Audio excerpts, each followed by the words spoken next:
اعوذ باللہ من الشیطان الرجیم بسم اللہ الرحمن الرحیم. ویئرز السلام علیکم. آج کا جو موضوع ہے بڑا دلچسپ بھی ہے, بڑا اہم بھی ہے اور بڑا نازک بھی ہے, اور وہ ہے فرقہ پرستی ان اسلام کے اندر فرقہ پرستی. اب یہ چیز سمجھانے کے لیے مجھے تھوڑا سا سہارا لینا پڑے گا کہ موجودہ ہمارے جیسے سیاسی نظام ہے. جیسے آپ نے دیکھا کہ ہم اگر پاکستان مسلم لیگ کو لیں تو آل انڈیا مسلم لیگ تھی اس سے پہلے, پھر اس کے بعد جب پاکستان بن گیا تو اب انڈیا اس سے نکل گیا اور پاکستان ایک الگ اسٹیٹ بن گیا. اب یہ پاکستان کی مسلم لیگ بن گئی, پاکستان مسلم لیگ اس کو کہتے تھے. پھر اس کے بعد اس کے اوپر کئی ادوار آئے. آپ نے دیکھا ہوگا کہ جب ایوب خان نے ٹیک اوور کیا, مارشل لگایا انہوں نے, اور اس کے بعد پھر انہوں نے جب الیکشن کا اعلان کیا تو مسلم لیگ کنونشن مسلم لیگ بن گئی. اس کا نام کنونشن مسلم لیگ تھا. اس طرح اس کے کچھ ڈڑے بن گئے, کچھ اور ڈڑے بھی تھے.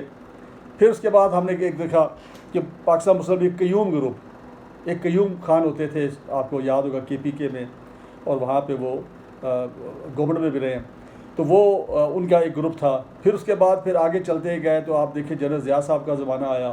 تو جنرل ضیاء صاحب کے زمانے کے دوران بھی انہوں نے پھر جب جمہوریت بحال کی تو الیکشن کروائے, تو اس وقت بھی پھر یہ مسلم لیگ جو ہے ریوائیو ہوئی, اور اس کا نام پاکستان مسلم لیگ ہی تھا اس وقت. اس کے ساتھ کوئی گروپ شروپ نہیں تھا. لیکن ایٹ دی سیم ٹائم کچھ پاکستان مسلم لیگ ایک دو گروپ اور بھی تھے جن کا جو گروپ کے نام سے یاد کیے جاتے تھے. ان کے ساتھ جو گروپ کو ہیڈ کر رہے تھے, جو شخصیت ان کا نام آتا تھا, تو وہ اس میں آ گئے. پھر اس کے بعد آپ دیکھیے کہ اب اس وقت جو ہے پاکستان مسلم لیگ جو ہے وہ 2-3 طرح کی ہیں اس وقت ہمارے سامنے جو ویزیبل ہیں. ایک پاکستان مسلم لیگ نواز گروپ ہے, N کہتے ہیں ہم اس کو, اور دوسرا پاکستان مسلم لیگ کا کیو کہتے ہیں, یعنی قائد اعظم, ٹھیک ہے, اور وہ جو ہے وہ اس کو ہیڈ کر رہے ہیں چودھری شجاعت صاحب, جس کو ہم کاف لیگ عام طور پہ کہتے ہیں. ایک آل پاکستان مسلم لیگ بھی بنائی ہوئی ہے, جنرل مشرف صاحب نے بنائی تھی, لیکن ابھی وہ موجود تو ہے, لیکن میرا خیال ہے کہ اب اس میں جو جنرل مشرف تھے پھر انہوں نے اس کو چھوڑا, تو پھر ڈاکٹر امجد صاحب تھے, وہ انہوں نے پھر اس کو چھوڑا, تو اب بھی کوئی نہ کوئی اس کی لیڈرشپ ہوگی. مجھے اچھی طرح یاد نہیں کہ اس وقت ان کے لیڈر کون ہیں. پھر پاکستان عوامی مسلم لیگ بھی بنی ہوئی ہے, جس کے ہیڈ ہیں شیر رشید احمد صاحب. اب یہ جو میں چیزیں بتائی ہیں آپ کو, یہ فرقے بھی اسی طرح بنتے ہیں تقریباً, یا اس طرح بنے ہیں کہ پہلے یونٹی ہوتی ہے اور سارے ایک ہی بینر کے نیچے کھڑے ہوتے ہیں. پھر اس کے درمیان کہیں نہ کہیں کوئی اختلاف آ جاتا ہے, یا کوئی اختلاف جو ہے وہ دنیاوی اختلاف بھی ہو سکتا ہے, وہ مذہبی سوچ کے اوپر بھی, یا مختلف جو مذہب کے جو ایریاز ہیں اس کے اندر رائے ڈیفرنٹ ہو سکتی ہے, تو وہ پھر الگ اسکول آف تھاٹ بنتے جاتے ہیں. جیسے آپ نے دیکھا ہمارے امام گزرے, امام ابو حنیفہ ہیں, امام مالک ہیں, امام شافعی ہیں, امام حنبل ہیں, امام جعفر صادق, مختلف امام گزرے ہیں, اور جو ان کی رائے کے ساتھ متفق ہیں مسلمان, اور جو وہ اپنے آپ کو اس کے ساتھ منسوب کرتے ہیں, یعنی جو حضرت امام ابو حنیفہ کے جو افکار ہیں یا ان کی رائے کے ساتھ متفق ہیں, وہ اپنے آپ کو حنفی بولتے ہیں, ٹھیک ہے نا. تو اس طرح کر کے اس کی آپ کہہ لیں کہ سب ڈویژن ہوتی رہتی ہے, ٹوٹ پھوٹ ہوتی رہتی ہے. اب ہم آتے ہیں کہ اسلام بیسیکلی ایک ہی مذہب ہے نا, ایک اللہ, اور آخری نبی حضرت محمد مصطفیٰ صلی اللہ علیہ وسلم, جن کے بعد نبوت ختم ہو گئی, رسالت ختم ہو گئی, وہ اس کے نبی, آخری نبی.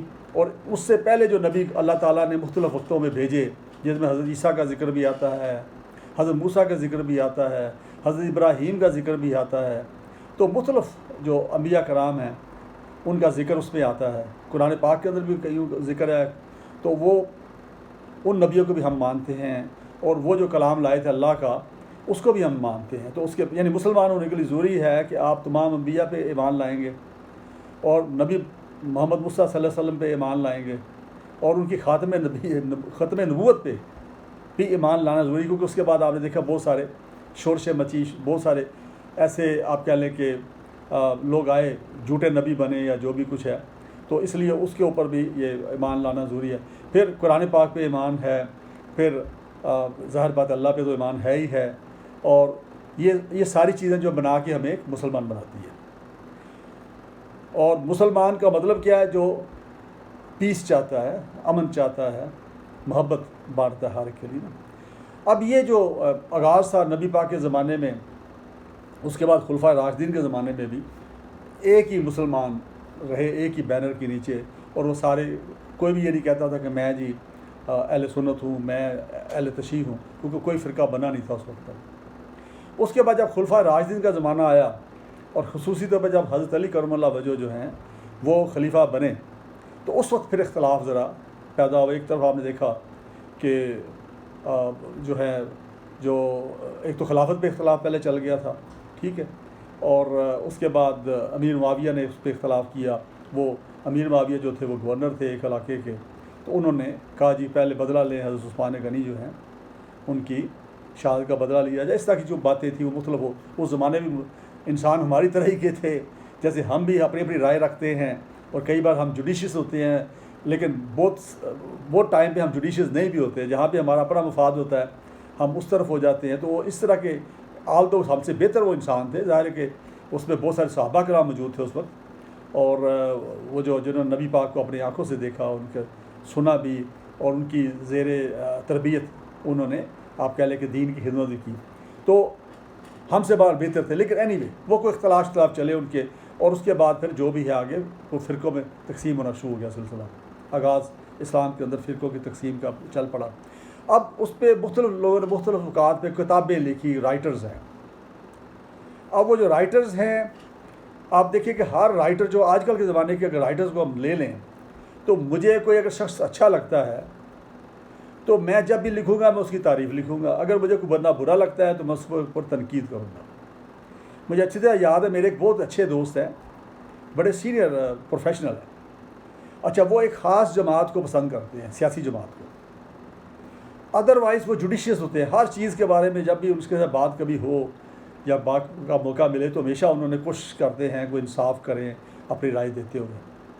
لیکن جب اس پارٹی کا معاملہ آ جائے تو اس کو ساتوں خون معاف ہے وہ ان کو فل چھٹی دیتے ہیں اور اس کو جسٹیفائی بھی کرتے ہیں کہ یہ غلط کام جو کیا، اگر کہیں جی یہ پارٹی آپ کی جو فلانی تھی اس نے غلط کام کیا یا اس کے لیڈر نے غلط کام کیا، تو اس کو جسٹیفائی کرنے اور ایک منٹ نہیں لگاتے ہیں، فوری طور پر ریئیکٹ کرتے ہیں اس کے اوپر اور آ کے اس کے اوپر اپنا کمنٹس کر دیتے ہیں۔ تو یہ ایک ہماری ایک انکلینیشن ہے، یہ ان کا قصور نہیں، ہر انسان کا یہ ہوتا ہے کہ انکلینیشن ہوتی ہے۔ بہت کم لوگ اللہ تعالیٰ نے ان کو ہمت دی ہوتی ہے یا اللہ تعالیٰ نے ان کو توفیق دی ہوتی ہے کہ وہ جو ہیں وہ نیوٹرل رہتے ہوں، یعنی وہ باعث نہ ہوں، ورنہ ہلکا پھلکا باعث تھوڑا بہت ہر انسان ہو ہی جاتا ہے، غلط فہمی کی وجہ سے بھی ہو جاتا ہے، بعض کا جو ہے وہ جانتے بوجھتے بھی ہو جاتا ہے، اس کے مفادات بھی سم ٹائم ہوتے ہیں۔ تو بہرحال یہ ایک سلسلہ ہے۔ اب وہ جو رائٹر اس زمانے کے تھے انہوں نے مختلف جو واقعات لکھے یا کتابیں لکھی، تو جس سوچ کے ساتھ وہ متفق تھے انہوں نے اس کو بہتر اس کے اندر لکھا، اس کی تعریف بھی کی، اس کی بڑھا چڑھا کے اس کو پیش کیا، اور دوسروں کو انہوں نے کرٹیسائز کیا یا کم تر شو کیا۔ اب یہ مختلف کتابیں اگر آپ جائیں کتابوں کی دکانوں پہ جائیں تو آپ کو مل جائیں گی مختلف، اگر آپ اہل سنت کی کتابیں لیں گے تو وہاں بھی آپ کو ملیں گی مختلف، اگر اہل تشیع سے بلونگ کرتے ہیں جو ان کی کتابیں پڑھیں گے تو اس میں تھوڑا ڈفرینس آ جائے گا، اگر اہل حدیث کی طرف آ جائیں تو اس طرف آ جائے گا۔ تو میرا مقصد کہنے کا یہ ہے کہ کوئی ضروری نہیں کہ ایک رائٹر جس نے جو لکھا ہے وہ 100% ویسا ہی ہو، اس کے اندر غلطی کا امکان ہے۔ ایک تو وہ انسان ہے، ہمیں اس کو الاؤنس دینا چاہیے کہ وہ انسان ہے، دوسرا یہ کہ اس کی لائکنگ اور ڈس لائکنگ جو ہے اس فرقے کے ساتھ یا اس گروپ کے ساتھ جو اٹیچمنٹ ہے اس کی ریفلیکشن ضرور اس کی تحریر کے اندر ملے گی آپ کو۔ تو اس لحاظ سے اس کو بیس بنا کے آپ کسی بھی چیز پہ بنانا وہ ذرا مناسب نہیں ہوتا۔ تو اس وقت ہمارے ہاں اسلام کے اندر جو مین فرقے ہیں جو جن کو زیادہ نمایاں ہم کہتے ہیں، اس چھوٹے چھوٹے فرقے اور بھی بڑے بن چکے ہیں، بلکہ پیری کا جو سلسلہ چلتا ہے یا آپ مریدین کا سلسلہ چلتا ہے گدی نشینوں کا، تو وہاں پر بھی تھوڑا تھوڑا ان کا وہ آپ کا ڈفر کر کے ایک الگ انہوں نے بنائے ہوتے ہیں گروپس۔ تو یہ ہر ویسے مذہب کے اندر ہوتے ہیں، کوئی یہ ضروری نہیں کہ صرف اسلام کے اندر ہے۔ عیسائیت کے اندر بھی دیکھیں کہ وہاں پہ دو مین ہیں ان کے، ایک رومن پروٹیسٹنٹس ہیں، کیتھولکس ہیں، وہ بڑا مطلب وہاں پر بھی ہیں۔ اس طرح ہندوؤں کے اندر بھی آپ دیکھیں تو وہاں پر تو بلکہ کاسٹ کی بنیاد پہ انہوں نے فرق رکھا ہوا ہے، ٹھیک ہے نا، یعنی لوئر کاسٹ والے، بڑی کاسٹ والے، ان کے رائٹس کا فرق ہے، ان کے آپ کہہ لیں کہ ان چیزوں کا سارا ڈفرینس رکھا ہوا ہے۔ تو مین چیز ہے کہ ہمیں باقی مذاہب کے ساتھ کوئی غرض نہیں ہے، ہمیں کوشش کرنی ہے کہ ہمارے جو مذہب ہے اسلام جس کو ہم دین کہنا چاہیے، بلکہ یہ جو ہمارا دین ہے اسلام، اس کے اندر ہم اس طرح کے جو فروعی اختلافات ہیں اس کو ہم نکالیں باہر، اور ہمیں کوشش کرنی چاہیے کہ ہم ریوائیو کریں اسی اسلام کو، اسی دین کو جو نبی پاک کی زندگی میں تھا یا جو خلفائے راشدین کے زمانے میں تھا، اس کو ریوائیو کریں، تاکہ یہ جو چھوٹے چھوٹے اختلافات ہیں جن بیسیکلی ہم مسلمان ہیں سارے، اس کی بیس پہ آپ دیکھیں کہ کئی بار کئی بڑے دنگے فساد ہو جاتے ہیں، لڑائیاں ہو جاتی ہیں، رشتے ناتے نہیں لوگ کرتے آپس میں، اور اس طرح کر کے پھر آپ کہہ لیں کہ سپورٹ ایک دوسرے کو کرنا ہے یا کسی کو ڈسکریج کرنا ہے، اس حد تک لوگ چلے جاتے ہیں۔ تو جب اسلام کا جو پہلا پیغام تھا وہ یہ تھا کہ اسلام ایک دین ہے، سب مسلمان برابر ہیں، جس کا تقوی اور پرہیزگاری زیادہ ہے اس کا مقام بلند ہے، کرائٹیریا اونلی، تقوی اور پرہیزگاری جس کی زیادہ ہے وہ برتر مسلمان ہے۔ اس لیے حدیث نبوی ہے نا کہ کسی عربی کو اجمی پہ، کسی اجمی کو عربی پہ کوئی فقیت نہیں، فقیت ہے تو اس کی تقوی اور پرہیزگاری اور جس کا کردار جو ہے وہ جس کا بہتر ہے وہ برتر ہے، چاہے وہ کوئی ہے، چاہے وہ گورا ہے، چاہے وہ کالا ہے، چاہے چھوٹے قد کا ہے، چاہے بڑے قد کا ہے، چاہے وہ ملک صاحب ہے، چاہے وہ چودھری صاحب ہے، چاہے وہ سید ہے، چاہے کوئی ہے۔ دو سید کا میں بہت احترام کرتا ہوں کیونکہ نو ڈاؤٹ ان کا تعلق جو ہے نبی پاک کی آل سے بنتا ہے اور اہل بیت سے ہیں، ان کا مقام بلا شبہ زیادہ ہے، احترام کرنا چاہیے، عزت کرنی چاہیے۔ لیکن میں ایک مثال دے رہا ہوں کہ اسلام کے اندر ایک یہی رکھا ہوا ہے۔ اب مجھے اچھی طرح یاد ہے کہ چند سال پہلے ایک عالم تھے، ایک خاص فرقہ کے کہہ لیں آپ، اور وہ جو عالم تھے وہ مجھے بھی شاید اس فرقے کی سمجھتے تھے شاید، تو میرے ساتھ ان کی دوستی ہو گئی، ینگ آدمی تھے، کوئی زیادہ عمر نہیں تھی ان کی، تو مجھے انہوں نے بیان کرنا کہ جی رات میں نے یہ بولا، فلاں جگہ پہ میں گیا تو وہاں گیدرنگ میں نے یہ بولا، اور میں نے یہ کیا وہ کیا، فلان کیا ٹمکان کیا، لعنت ملامت جو بھی وٹ ایور جو بھی ہوتا ہے، یہ آپ کو پتہ ہے مذہبی جو مباحثے ہوتے ہیں یا مناظرے ہوتے ہیں وہاں پہ بڑی جلدی ہم ایک دوسرے کو کافر بھی کہہ دیتے ہیں، بڑی جلدی ہم لعنت بھیج دیتے ہیں۔ تو حالانکہ ہمارا جو دین ہے یہ تو ٹالرنس کا دین ہے، ہمارا ٹالرنس جو ہے وہ بہتر ہونا چاہیے، میرا خیال ہے، ٹھیک ہے۔ تو بار وہ اس طرح کی مجھے بیان کیا کرتے تھے تو میں سنتا رہتا تھا۔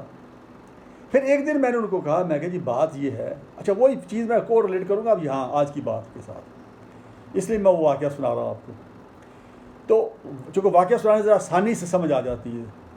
تو انہوں نے مجھے کہا جی کہ فلاں نے بڑی زیادتی کی جی، ان کے ساتھ ظلم کیا، یہ کیا وہ کیا، تو میں نے بڑی لعنت بھیجی اس پہ۔ تو ایک دن پھر میں نے کہا میں کہ جی آج ذرا تفصیل سے بات کرتے ہیں اس کے اوپر۔ پہلی چیز تو یہ ہے کہ مجھے بتائیں کہ اگر فلاں کے ساتھ ظلم ہوا اور فلاں نے کیا، کیا آپ نے دیکھا یہ اپنی آنکھوں سے کہ نہیں؟ کیا فلاں دونوں جو ہیں، یعنی دونوں پارٹی، زیادتی کرنے والی پارٹی اور مظلوم پارٹی، کیا دونوں موجود ہیں اس دنیا میں اس وقت؟ نہیں، انہوں نے کہا نہیں۔ میں کہا کیا اللہ تعالیٰ نے وہ جو اس کا اللہ تعالیٰ کا ان کا اختیار ہے سزا و جزا دینے کا اور انصاف کرنے کا اور منصف عزم کا اختیار جو ہے اللہ تعالیٰ کا، کیا وہ آپ کو تفویض کر دیا ہے اللہ تعالیٰ نے یا مجھے تفویض کر دیا ہے؟ اب وہ بڑے ایک دم پریشان ہو گئے، کہیں نہیں۔ تو میں کہ آپ اور میں کون ہوتے ہیں فیصلہ دینے والے؟ ہم کون ہوتے ہیں اس کو کافر کہنے والے؟ ہم کون ہوتے ہیں اس کو لعنتی کہنے والے؟ ہم کون ہوتے ہیں اس کو ظالم کہنے والے؟ ہم کون ہوتے ہیں مظلوم کہنے والے؟ اب میں نے کہا بھی دونوں پارٹیاں جو ہیں، دونوں پارٹیاں اس دنیا سے جا چکی ہیں، پردہ فرما چکی ہیں۔ اب دونوں پارٹیاں جو ہیں اللہ کے سامنے ہیں، اور اللہ تعالیٰ نے ان کے اوپر انصاف کاری دیا ہوگا، اور آگے جو جیسے ہمارا تصور کہ قیامت میں ہوگا تو جب قیامت آئے گی اس کو تو کر دیں گے، لیکن اس سے پہلے بھی اللہ تعالیٰ کے فیوز برکات علماء کرام کہتے ہیں شروع ہو جاتے ہیں۔ جو نیک لوگ ہیں ان کے اوپر قبر کے اندر ان کے کہتے ہیں کھڑکی کھول دی جاتی ہے، اگر وہ جنتی ہے تو جنت کی طرف کھڑکی کھل جاتی ہے، اور وہاں سے اس کو خوشبوئیں آتی ہیں، ٹھنڈی ہوائیں آتی ہے، ٹھیک ہے، سکون ملتا ہے۔ اور اگر وہ گناہ گار ہے، اللہ تعالیٰ معاف کرے سب کو، سب کے گناہ معاف کرے، تو اگر وہ ہے تو اس کو پھر جہنم جو ہے وہ دکھائی جاتی ہے، جو بھی کچھ ہے۔ تو میرا مقصد کہنے کا ہے، میں نے اس کو کہا کہ دونوں پارٹیاں وہاں چلی گئی ہیں، دونوں پارٹیاں اس دنیا میں موجود نہیں ہیں، ہم نے کتابیں پڑھی ہیں، آپ نے ایک اسکول آف تھاٹ کی کتابیں پڑھی ہیں، میں نے دوسرے اسکول آف تھاٹ کی پڑھی ہوں گی. اب میں نے اس کو بلیو کر لیا، آپ نے اس کو بلیو کر لیا. اب وہ دونوں انسان تھے، اب دونوں کا اپنا ایک انکلینیشن ٹو ورڈس تھی، ایک اٹیچمنٹ تھی کسی خاص اس کے ساتھ، اسکول آف تھاٹ کے ساتھ. انہوں نے اس کو سپورٹ کیا اور دوسرے کو کرٹیسائز کیا اور برا بلا کہا ہوگا. تو اس لحاظ سے ہمیں ان سے نکل آنا چاہیے. ہم کیا کریں؟ ہمارا فرض کیا بنتا ہے؟ ہمارا فرض یہ بنتا ہے کہ ہم اپنی خبر کریں، اپنی فکر کریں. وہ کہتے ہیں تجھ کو پرائی کیا پڑی اپنی نبیڑ تو، تجھ کو پرائی کیا پڑی اپنی نبیڑ تو، کہ تو اپنی فکر کا، میں اپنی فکر کروں. امتیاز اپنی فکر کرے، پتہ نہیں میرا کیا انجام ہونے والا ہے. میں کسی کو فتویٰ دیتا ہوں فلانا کافر ہے، میں کسی کو فتویٰ دیتا ہوں فلانا ملحد ہو گیا جی، فلانا ہو گیا. مجھے کس نے اختیار یہ دیا ہے؟ یہ فیصلے کا اختیار مجھے تو نہیں ہے. پھر وہ جو جہنمی ہو گیا، وہ دوزخی ہو گیا، یہاں تک کہتے ہیں، بڑے بڑے عالم دین کہتے ہیں خدا را. یہ بھی شرک ہے. اللہ کے اختیارات میں آپ شریک ہو رہے ہیں. شرک کس کو کہتے ہیں؟ کہ اللہ کے اختیارات میں شریک ہونا، اللہ کے ساتھ کسی اور کو شریک ٹھہرانا. وہ کام جو اللہ کے ہیں، جو رب تعالیٰ کے کام ہیں، ان کاموں کا کسی اور کے ساتھ اٹیچ کرنا. اب میں اگر فیصلہ کر رہا ہوں فلانا کافر ہے، یا فلانا جہنم میں چلا گیا ہے، یا فلانا جنت میں چلا گیا ہے، تو میرے پاس تو اختیار نہیں ہے، وہ تو اللہ کا اختیار ہے. اگر اس کے اندر میں انٹرفیئر کر رہا ہوں اور اپنی رائے دے رہا ہوں اور فتویٰ دے رہا ہوں اس کے اوپر، تو میں کون ہوں؟ میں مشرک ہوں. اللہ تعالیٰ اس کو پسند نہیں کریں گے.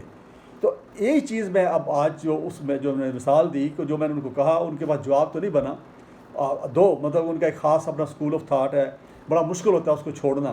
اور پھر آہستہ آہستہ ایک سٹیج یہ بھی آئی کہ میرا خیال ہے وہ مجھ سے تھوڑا دور بھی ہو گئے، اور لیکن آرگومنٹس ان کے پاس اس کا نہیں تھا کوئی بھی.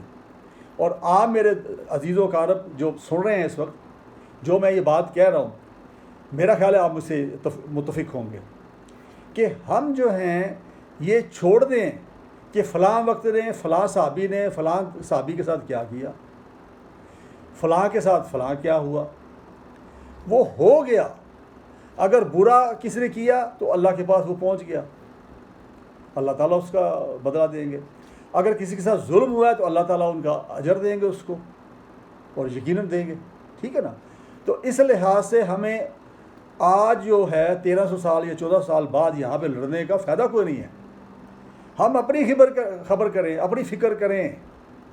اور اپنی فکر کیا ہے کہ ہم پیورلی قرآن کو دیکھیں. قرآن پاک جو اللہ کا کلام ہے، کتنے خوش قسمت ہے کہ وہ اللہ جو پوری کائنات کا، پوری کائناتوں کا مالک ہیں، جو ان کا کلام جو ہے ہمارے پاس ہے، جو نبی پاک چھوڑ گئے ہمارے پاس، اس کو ہم کھولیں اور پڑھیں، اور جب چاہیں اس سے ہم رہنمائی لیں اور اس پہ عمل کریں. اللہ کی مانیں، کیونکہ اللہ نے جو کہا ہے اس کو مانیں. اور اس کے بعد پھر کیا کریں؟ اس کے بعد پھر ہم احادیث کا مطالعہ کریں جو نبی پاک فرماتے رہے. قرآن کے بعد جو قرآن مجید کے اندر کئی مقام پہ، لیکن 2 مقامات پہ واضح، جس کا میں مثال ترجمہ بیان کر دیتا ہوں، کہ نبی اپنی مرضی سے کبھی نہیں بولتا، جب اس کو بولنے کے لیے کہا جاتا ہے وہ بولتا ہے. تو اس کا مطلب نبی پاک جو بولتے رہے وہ عین اللہ کی منشا اس کے اندر شامل ہے، اللہ کی مرضی سے وہ بولتے تھے. پھر ایک اور مقام پہ کہا گیا جس کا ترجمہ ہے کہ نبی تم کو جو کرنے کو کہیں وہ کرو، جس سے باز رکھیں اس سے باز رہو. تو یہ اللہ کی طرف سے ایک کمانڈمنٹ آ گئی، ایک ججمنٹ آ گئی ہے، ایک فیصلہ آ گیا ہے کہ نبی جو آپ کو روکے کسی چیز سے، رک جاؤ. احادیث کی اقسام نا 3-4 اقسام ہے نا جو موٹی موٹی ہیں. خبریں مشہور ہے، ٹھیک ہے نا، یعنی وہ بیان جو نبی پاک کا جو بڑا مشہور ہوا، کسی نے کہا جی کہ یہ نبی پاک نے فرمایا تھا، تو اس کے بعد وہ بڑا مشہور ہوا، لیکن کسی نے اس کی کنٹراڈکٹ نہیں کیا کہ نہیں نبی صاحب نے یہ نہیں کہا تھا بلکہ یہ کہا تھا نبی پاک نے. تو اس کو کہتے ہیں خبر مشہور. ایک ہی بندے نے کہی لیکن بڑی مشہور ہو گئی اور اس کو پذیرائی مل گئی کہ یہ درست ہے، نبی پاک نے یہی کہا تھا. ایک خبر واحد ہے، کسی ایک راوی نے روایت کی، ٹھیک ہے، تو اس کے بارے میں ڈاؤٹ ہو جاتا ہے بعض کا کہ اگر وہ اسلام کی ٹیچنگز یا نبی پاک کی باقی جو ٹیچنگ ہے اس سے تھوڑا کنفلکٹ کرتی نظر آتی ہے، ان کی جو اس کے پیچھے روح ہے یا سینس ہے، تو جو نبی پاک فرمایا کرتے تھے. تو تو اگر اس سے وہ ڈیفرنٹ ہے تو پھر تھوڑا اس پہ آ جاتا ہے. اس پہ بہت سارے لوگوں نے کام بھی کیا، جس میں امام بخاری بھی ہے، انہوں نے بڑا اس کے اوپر کام کیا، جب احادیث کو انہوں نے مرتب کیا اور کتاب لکھی احادیث کے اوپر. مسلم ہیں ان کی جو احادیث ہیں وہ ہیں جو انہوں نے مرتب کی. اچھا، پھر اس کے بعد پھر نبی پاک آپ کے سامنے قرآن کا عمل دیکھنا ہے، یا قرآن پاک کی پریکٹس دیکھنی ہے، یا اللہ تعالیٰ کے احکامات کا عملی مظاہرہ دیکھنا ہے یا نمونہ دیکھنا ہے، تو وہ کیا ہے؟ وہ نبی پاک کی زندگی. وہ کیا کھاتے تھے، کیسے کھاتے تھے، کون کیا پہنتے تھے، جنگ میں کیسے بیہیو کرتے تھے، خوشی میں کیسے ہوتے تھے، غم کی سچویشن میں کیا ہوتے تھے، کس طرح کرتے تھے. یعنی یہ ایک واحد شخصیت ہے دنیا کی، نبی پاک حضرت محمد مصطفیٰ صلی اللہ علیہ وسلم، جن کے بارے میں مجھے کوئی شبہ نہیں ہے کہ میں یہ بڑے کنوکشن کے ساتھ یہ کہہ سکتا ہوں کہ وہ واحد شخصیت ہیں جن کی ہر چیز جو ہے میکسیمم جو ان کے جو عمل تھا وہ ہمارے پاس موجود ہے. کھانا کیسے کھاتے تھے، گھر کے اندر ایون پرائیویٹ لائف جو گزارتے تھے، اس کے بارے میں ملتے ہیں، احادیث ملتی ہیں، سننا ملتی ہیں. ٹھیک ہے، جو مختلف راویوں نے بیان کی، جس میں عائشہ صدیقہ بھی ہیں، مختلف دیگر راوی بھی ہیں جو ان کی پرسنل لائف کے ساتھ جو اٹیچ تھے.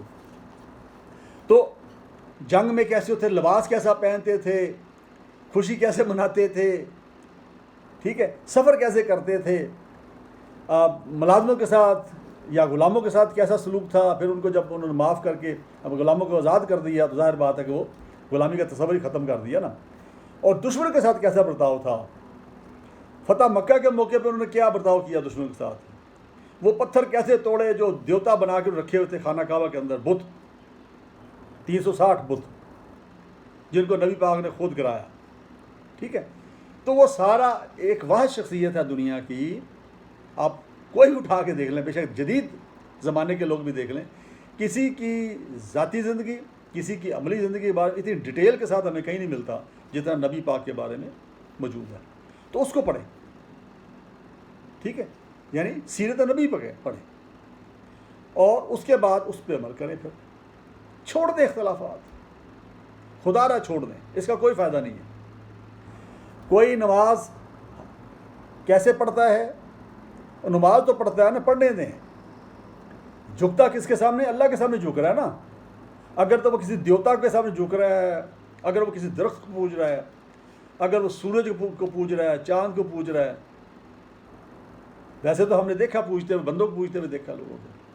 آپ تصویریں اٹھائیں نا ذرا کہ مختلف حکمرانوں کو جب لوگ مل رہے ہوتے ہیں تو کئی لوگ آپ کو ایسے بھی ملیں گے جو بالکل باقاعدہ جھک رہے ہوتے ہیں،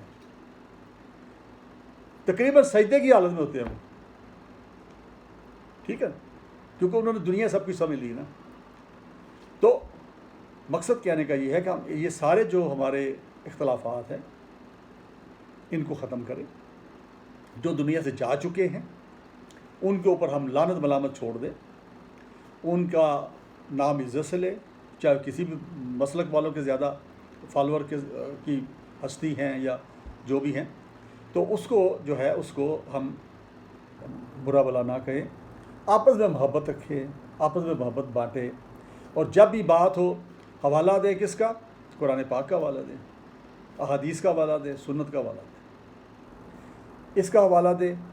یا پھر اس کے بعد ظاہر بات ہے کہ جو اجماع کیا گیا ہے، استدلال کیا گیا ہے مختلف طریقوں سے، جو وہ معاملات جو بعد میں پیش آئے دنیا کے تبدیلی کے ساتھ، جو تبدیلیاں آئیں اور اب مسائل پیدا ہوئے، تو اس وقت ان مسائل کو حل کرنے کے لیے آپ نے دیکھا جید علماء کرام ہیں، ہمارے مفتی حضرات ہیں، امام جو گزرے ہیں، انہوں نے اس کے اوپر اپنی رائے دی ہے. اور وہ بھی رائے کو آخری رائے نہیں ہے، ذہن میں رکھ لیجئے، لیکن ان کی رائے کو اس لیے مانا جاتا ہے کہ ان کا کردار، ان کا جو بھی تھا اس کو سامنے رکھ کے ہم ان کی رائے کو مانتے ہیں اور اس کو فالو بھی کرتے ہیں. تو مسلمانوں نے جو اجماع کیا مل کے، وہ بھی قابل تقلید ہے، بشرطے کہ اس کے بارے میں پہلے کوئی حکم قرآن پاک میں نہ ہو، احادیث میں نہ ہو اور سننا میں نہ ہو. اس کے بعد جو بھی معاملہ نئے نئے آئے اس کے اوپر آپ فیصلہ تو کرتے ہیں. جیسے دیکھیں نا، شراب حرام ہے. اب آج کل کے زمانے میں منشیات نئی نئی ناموں سے، نئی نئی قسم کی منشیات آ گئی ہیں. کوئی افیوم ہے جس کو اوپیم کہتے ہیں، کوئی ہیروئن ہے، کوئی آپ کہہ لیں کہ بھنگ ہے، پتہ مختلف قسم کی ہیں. ایون سیسا جو اینڈ پہ آج دیکھا آج کل جو تھوڑا فیشن بھی بن گیا، کئی ریسٹورینٹ میں نوجوان بچے بچیاں پیتے ہوئے نظر آتے ہیں، وہ ہے. وہ کیا ہے، گٹکا کا کیا ہے، وہ ہے. بس دے آر سو مینی.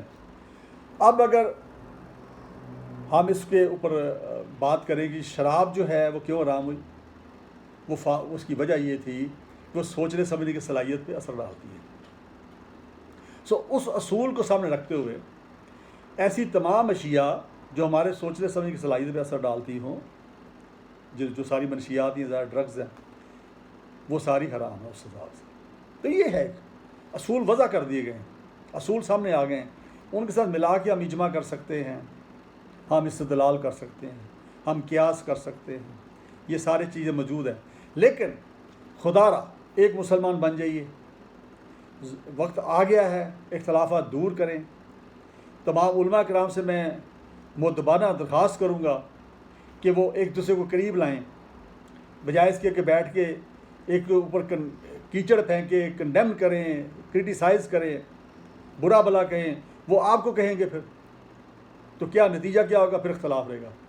اختلاف بڑھانے سے بڑھتا ہے، اختلاف کم کرنے سے کم ہوتا ہے. بڑا سیدھا سا فارمولہ ہے. جیسے کہتے ہیں جتنی محبت آپ بانٹیں گے اتنی محبت بڑھے گی، جتنی رسپیکٹ آپ بانٹیں گے، کہتے ہیں گیو رسپیکٹ ٹیک رسپیکٹ، گیو کانفیڈنس ٹیک کانفیڈنس. یہ فارمولہ ہر جگہ اپلائی ہوتا ہے کہ آپ اختلاف کر کے اگر بات کریں گے تو آپ کی سننے کے لیے کوئی تیار نہیں. اگر کہیں اختلاف ہے بھی اور وہاں پہ آپ چاہتے ہیں کہ بات کی جائے تاکہ وہ معاملات حل ہوں اور جو اس کے اندر غلطیاں ہیں یا کوئی کوتاہیاں ہیں وہ دور ہو جائیں، تو اس کے لیے بہتر طریقہ ہوتا ہے کہ آپ ایک اچھے اخلاق کا مظاہرہ کریں، دوستی کا ماحول بنائیں، اور پھر جب کبھی موقع ملے اچھے ماحول کے اندر دوسرے فریق سے ریکویسٹ کریں اور بیٹھ کے وہاں پہ ٹھنڈے دل کے ساتھ وہاں بیٹھے اور بیٹھ کے وہاں پہ ان غلط فہمی کو دور کریں. برا کہیں گے اگر ایک انسان برا ہے، دیکھیں نا آپ ہمارے نفسیات سے پوچھیے، آپ جو بڑے بڑے مینجمنٹ ایکسپرٹ ہیں ان سے پوچھیے، جو بڑے بڑے موٹیویشنل اسپیکرز ہیں ان سے پوچھیے کہ اگر ایک شخص جو ہے تھوڑا اس کے اندر برائی ہے تو آپ اس کو کہیں تم بڑے برے ہو، وہ آپ کی بات ہی نہیں سنے گا. اگر سنے گا بھی مجبوراً تو ادھر سے سنے گا، ادھر سے نکالتا جائے گا. لیکن آپ کیا کہیں، آپ اس کو موٹیویٹ کریں گے. نبی پاک کی زندگی ہمارے سامنے ہے نا جی. اب آپ دیکھیں نا کہ ایک بڑھیا جو ہے وہ آپ پہ کوڑا پھینکتی تھی چھت سے، جب بھی گزرتے تھے کوڑا پھینکتی تھی. چند دن کوڑا نہیں پھینکا تو آپ کو بڑی پریشانی ہوئی کہ اماں جی کے ساتھ ہوا کیا. تو وہ اس کا پتہ کرنے چلے گا، پتہ لگا وہ بیمار ہے، اس کی بیمار پرسی کے لیے چلے گئے. وہ اتنی پریشان ہوئی دیکھ کے نبی پاک کو کہ وہ شخص جو ہیں جن کو میں اتنا برا سمجھتی تھی، جن کے اوپر میں کوڑا پھینکتی تھی، اتنا میرا نفرت کا اظہار تھا، وہ میری خبر لینے کے لیے آ گئے، وہ مسلمان ہو گئی. اس طرح ایک خاتون تھی، وہ مکہ چھوڑ کے جا رہی تھی بھاگ کے کہ جی میرا جو دین ہے وہ جو بھی اس کا دین تھا اس زمانے میں، وہ میرا دین جو ہے کہ ضائع نہ ہو جائے. تو رستے میں نبی پاک مل جاتے ہیں اس کو، آگے سے وہ آ رہے ہیں نوجوان نبی پاک، ظاہر بات ہے 40+ ایج تھی آپ کی. تو خاتون جو ہے اس نے سامان اٹھایا سر پہ تو جا رہی چھوڑ کے. تو اس نے پوچھا، نبی پاک نے پوچھا کہ بھی تم آپ کدھر جا رہے ہیں؟ لاؤ میں سامان آپ کو اٹھا لیتا ہوں، بہت زیادہ وزن ہے. وہ کہنے لگی کہ نہیں تو اب میں لے جاؤں. انہوں نے کہا نہیں میں اٹھا دیتا ہوں، کوئی بات نہیں. تو نبی پاک کو جانتی نہیں تھی، انہوں نے اس کا سامان اٹھا لیا. اب وہ ساتھ چل پڑی. اب اس کو چھوڑنے کے لیے جہاں بھی وہ جانا چاہ رہی تھی ساتھ چل پڑے نبی پاک. یہ جو منقول ہے مختلف علماء کرام یہ بیان کرتے ہیں یہ واقعہ. تو رستے میں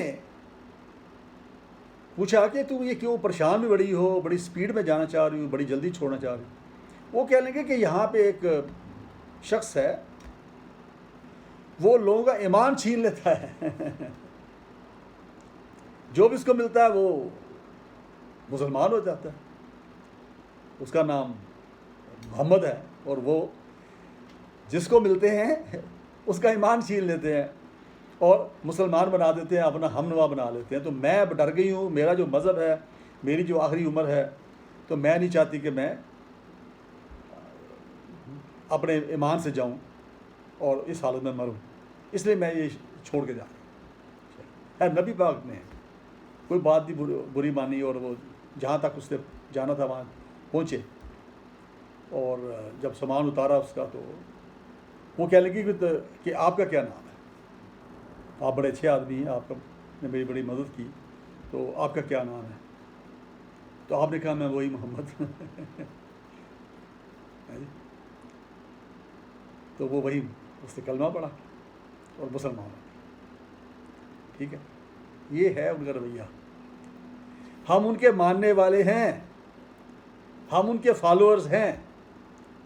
ان کو فالو کیوں نہیں کرتے مجھے بتائیں نا. چھوڑ دیں اس کو، چیز کو، یہ مسلک شسلک چھوڑ دیں. ہمارے پاس قرآن پاک اللہ کا کلام موجود ہے، خالق کائنات کا کلام موجود ہے. ڈائریکٹ رابطہ ہے آپ کو. جب دیکھیں آپ کسی افسر کے ساتھ ڈائریکٹ دوستی ہوتی ہے، تو پھر آپ اس کے پی اے سے کے ساتھ تو نہیں ملتے نا جا کے، آپ سیدھا اس کو ملتے ہیں نا. تو خدا را آپ ڈائریکٹ اللہ تعالیٰ سے ملے. ان کا کلام آپ کے سامنے ہے، وہ رہنمائی بھی کریں گے، رہنمائی کرتے ہیں. میں خود اپنی لائف میں دیکھا، میری رہنمائی کرتے رہے ہیں. پھر اس کے بعد اللہ تعالیٰ کے نبی جو ہیں، ان کا احادیث موجود ہے، ہمارے پاس سنت موجود ہے، ان کی سیرت موجود ہے، اس کو اسٹڈی کریں اور اپنی زندگی گزاریں. ان کو چھوڑ دیں کہ فلانا کافر ہے، فلانا نہیں ہے، فلانا وہ ہے، فلانا وہ ہے. مسلمان، ہاں جو مسلمان نہیں ہیں ان کو ان کے مذہب کے مطابق ہمارا دین کہتا ہے ابھی زندگی گزارنے دیں ان کو.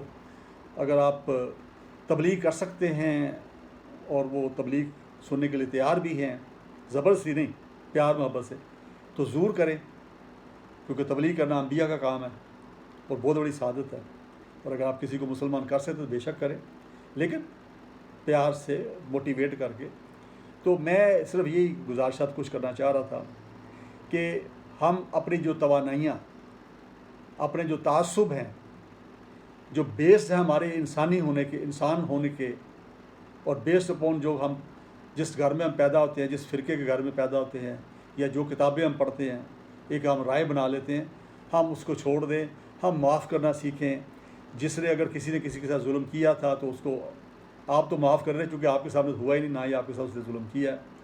وہ جانے، اللہ جانے. اللہ کا کام، میں پھر رپیٹ کر رہا ہوں، یہ اختیار اللہ کے پاس ہے. اللہ تعالیٰ نے فیصلہ کرنا ہے. اللہ تعالیٰ سب سے بلند ترین، سب سے عظیم منصف. مجھے اپنی دعاؤں میں یاد رکھیے، اور اپنے باقی جو عزیز و کارہ ارد گرد آپ کے ہیں سب کے لیے خیر بانٹیں. بہت شکریہ. السلام علیکم.